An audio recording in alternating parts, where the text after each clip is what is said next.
खुलुमबाय स्टुडिअ दङ राकेश रामचेर बे समाव नोंथांमोननो मोनसे बिग पलिटिकल आपडेट नोंथांमोननि गेजेराव होनि नोंगौ बे समाव बिटिआरनि खुंगिरि प्रमद बर'आ गोख्रों बिबुंथि होनायखौ नुनो मोन्दों। बिथाङा बुंदों जे बे समाव बिटिआरनि 60 जौखोन्दो रायजो राजाफोरा इउपिपिएलनि सापर्टार जासिगोन होननानै बाथ्रा बुंदों। फैगौ दान मोननैनि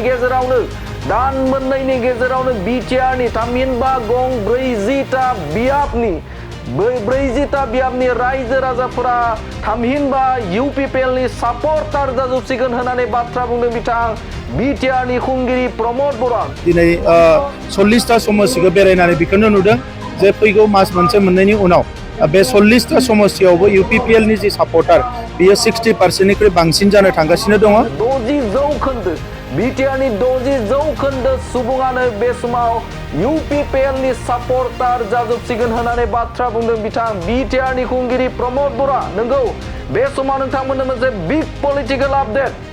प्रमद बर'आ गोख्रों बिबुंथि होदों जे बे समाव गासै मोन 40 बियाबनि रायजो राजाफोरा 60 जौखोन्दोआनो इउपिपिएलनि जासिगोन होननानै बाथ्रा बुंदों बिथां बिटिआरनि खुंगिरि प्रमद बर'आ। आरो बिथाङा बुंबावदों मैयानि सानाव बनरगावआव मोनसे इउपिपिएल राजखान्थि हान्जानि गेदेरथार मोनसे जयनिं हाबाफारियाव बाहागो लानानै बिथाङा बुंथिदों जे बनरगावआ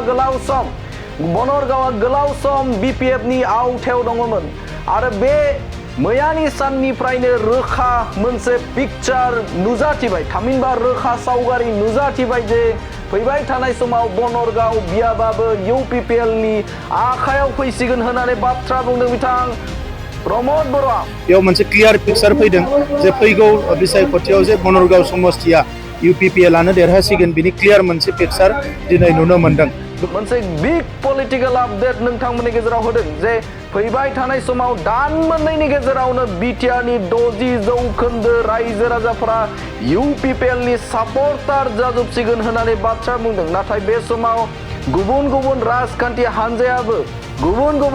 हान्जायाबो गावनि दोलोखौ गोख्रों खालामनो नाजाबाय थादों। बे नाजाबाय थानाय समावनो प्रमद बर'नि मोनसे गोख्रों बिबुंथि बे समाव बिटिआरनि गासै 60 जौखोन्दो रायजो राजाफोरानो इउपिपिएलनि जाजोबसिगोन होननानै बाथ्रा बुंदों बिटिआरनि खुंगिरि प्रमद बर'आ। बनरगावआव बाहागो लानानै बिथाङा बुंथिदों थांनाय गोलाव सम हाग्रामा महिलारि दैदेननाय बिपिएफनि बिजाथिया बेवहाय देरहासार जाबाय थादों। नाथाय जौगाथायनि बिथिङाव बनरगाव बिहाबा गाहाय थाखो जादों जायनि थाखायनो रायजो राजाफोरा बे समाव लोब ओंखारनानै इउपिपिएलआव जगदान जाफैदों आरोबाव जगदान जाबावगोन होननानै बाथ्रा बुंदों बिथां बिटिआरनि खुंगिरि प्रमद बर'आ। बे समाव नोंथांमोननो बिग पलिटिकल आपडेट नोंथांमोननि गेजेराव होबाय जे फैबाय थानाय समाव 60 जौखोन्दो रायजो राजाफोरानो बिटिआरनि 60 जौखोन्दो रायजो राजाफोरानो इउपिपिएल सापर्टार जागोन बाथ्रा बुंनायखौ नोंथांमोननि गेजेराव होबाय। गोजोन्थों। गाव ब्लक कमिटि इउपिपिएलनि मोनसे गिदिरथार जयनिं प्रग्राम बेवहाय खुंदों। जों बेवहाय बाहागो लाफैदों आरो बनरगाव ब्लक कमिटि इउपिपिएलआ गोख्रोंनिफ्राय गोख्रों जागासिनो दङ आरो दिनै 11 जौनिख्रुइ बांसिन बर'जों लोगोसे गुबुन गुबुन हारिनि मानसिफ्रा जयनिं जानाय बे हाबाफारियाव फैनानै आङो गोजोननाय मोन्दों आरो जोंनि मोनसे दालाय हिसाबै बे ब्लक कमिटिया जिखिनि खामानि मावदों रायजो राजानि बिनि मोनसे अनसायनाय मोन्दों बेखौ जोङो नुनो मोन्दों। बेयाव मोनसे क्लियार पिक्चार फैदों जे फैगौ बिसायख'थियाव जे बनरगाव समस्टिया इउपिपिएलआनो देरहासिगोन बिनि क्लियार मोनसे पिक्चार दिनै नुनो मोन्दों। गोबाव सम बेवहाय बिपिएफनि बिजाथि देरहादों आरो बिथांमोना नांगौबायदि खामानिफोरखौ रायजो राजानि मावबोनो हायाखै जायनि थाखाय रायजो राजाफोरनि गेजेराव मोनसे खुद्रिनाय दुखु मोननाय फैदों आरो बिनि थाखायनो दिनै गुबुन गुबुन रायजो राजाफ्रा फैनानै बेवहाय जइन जाफैदों इउपिपिएलआव। आरोबाव जों खोनानो मोन्दों आरोबाव हाजार रायजो राजाफ्रा बेवहाय जइन जाबावगोन आरो आङो दिनै 40टा समस्टिखौ बेरायनानै बेखौनो नुदों जे फैगौ मास मोनसे मोननैनि उनाव बे 40टा समस्टियावबो इउपिपिएलनि जि सापर्टार बियो 60%निख्रुइ बांसिन जानो थांगासिनो दङ आरो फैबाय थानाय जियानो बिसायख'थि फैया मानो इउपिपिएलनि बिजाथिया जोबोद मोजां भट लानानै देरहागोन बेयो रोखा जाबाय आरो बनरगावआवबो इउपिपिएलनि बिजाथि देरहागोना सम्पुर्ण भाबै जों नायोब्ला रोखा जाबाय। मोनसे फोसावथाय सनाजों गावखौ समायफ्लेहोनो गोसो गोनां बिथांमोननि थाखाय मोनसे गोजोनथाव खौरां।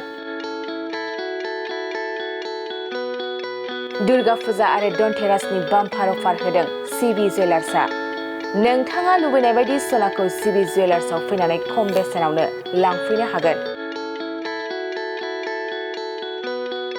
बे अफारखौ अक्ट'बर दाननि 31 अक्ट'सिम होनाय जादों।